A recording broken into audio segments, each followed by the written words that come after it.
They didn't just build this prison, they engineered it. They studied every escape attempt in history, every riot, every failure, every loophole ever recorded. They believed this structure would be the final answer.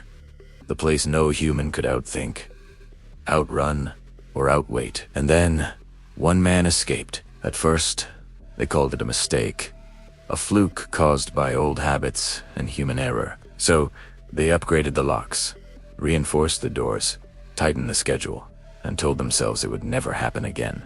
But he escaped a second time, calmly, cleanly, without alarms, without chaos, without leaving a single trail. That's when the unease started to spread. They replaced guards, changed routines, added layers of security, and rebuilt parts of the prison itself to remove every blind spot. And still, somehow, he walked out again. Not by force, not by speed, not by violence, but by understanding something deeply uncomfortable about how systems really work. This was never about breaking out. It was about seeing through the structure that claimed to control him. Before anyone even knew his name, they noticed how different he was from the others. While most prisoners stared at walls, counted the days, or lost themselves in anger, he watched people. He listened to the rhythm of footsteps. He memorized patterns in the daily routines, and he noticed details no one else cared about. He wasn't just planning an escape. He was learning. Patience was his real advantage. His arrest had never made headlines. There was no dramatic chase, no dangerous reputation, just paperwork and procedure. He was another person absorbed into the system, and that made him invisible, which turned out to be his greatest weapon. Gods described him as quiet and cooperative, the kind of person you forget is even there. And that was their first mistake, because systems fail fastest when they stop paying attention. The first prison was old, but not weak. It was just comfortable, layered with upgrades stacked on routines that no one questioned anymore. He learned it slowly, not by touching doors or testing locks, but by observing human behavior. He watched which guard always rushed their rounds, which one lingered for an extra moment, which one trusted routine more than their own awareness. He timed how long it took before attention inevitably drifted. One night, he didn't escape. He simply tested the system to see if it would react, and it didn't. He followed a maintenance path that existed only because no one had ever thought to remove it. Passed through a dusty space meant for pipes and wires, and stood outside under the open sky.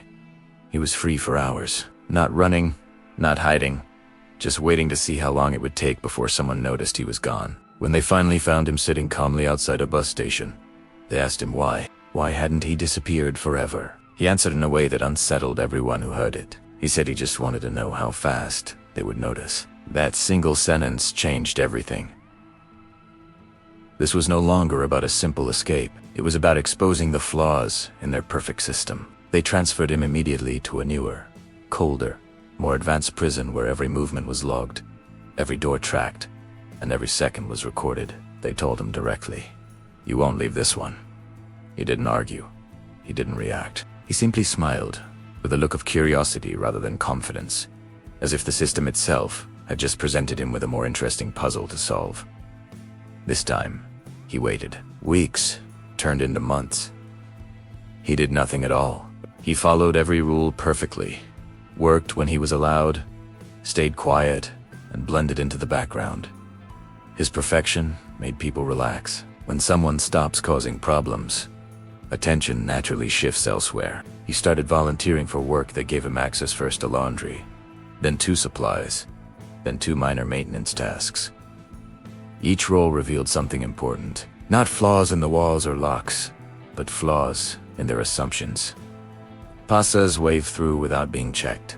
Procedures skipped when people were tired, and rules that existed only on paper. Prisons aren't defeated by pressure. They collapse under familiarity. During a scheduled power test that everyone considered routine and safe, one door remained unlocked for just a few seconds longer than it should have.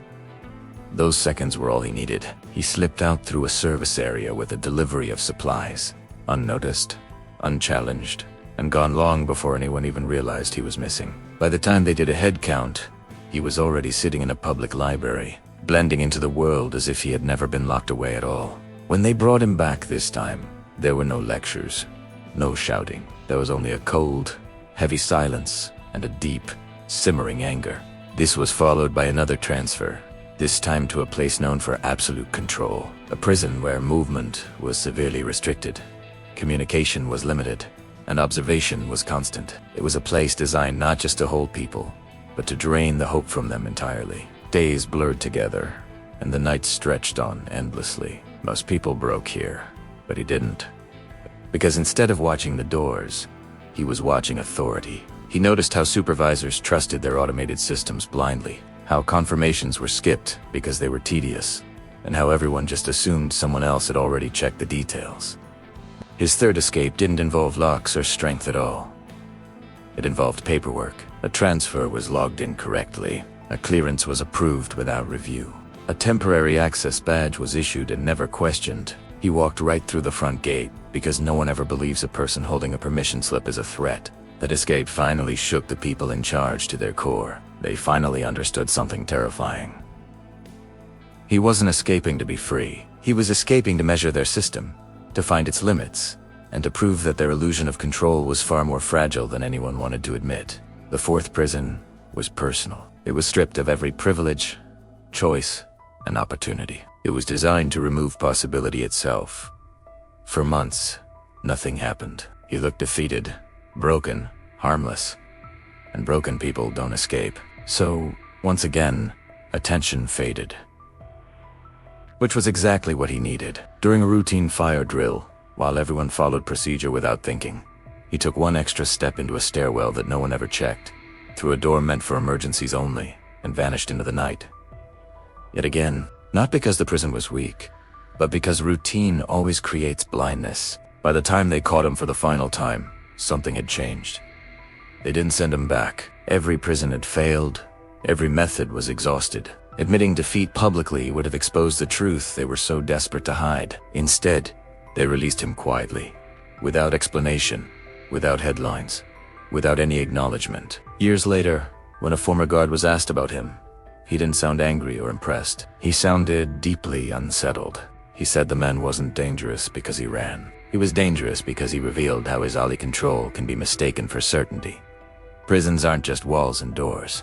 They're agreements. They're a belief in procedure, a trust in authority, and a confidence that systems work as intended. And one man proved just how thin that confidence really is, again and again, until the system itself chose silence over exposure. To this day, parts of those prisons remain unchanged, not because they work, but because admitting failure would be worse. And somewhere out there, the man no prison could keep walks freely. Not as a legend, not as a hero, but as a quiet reminder that the strongest cages don't fail first.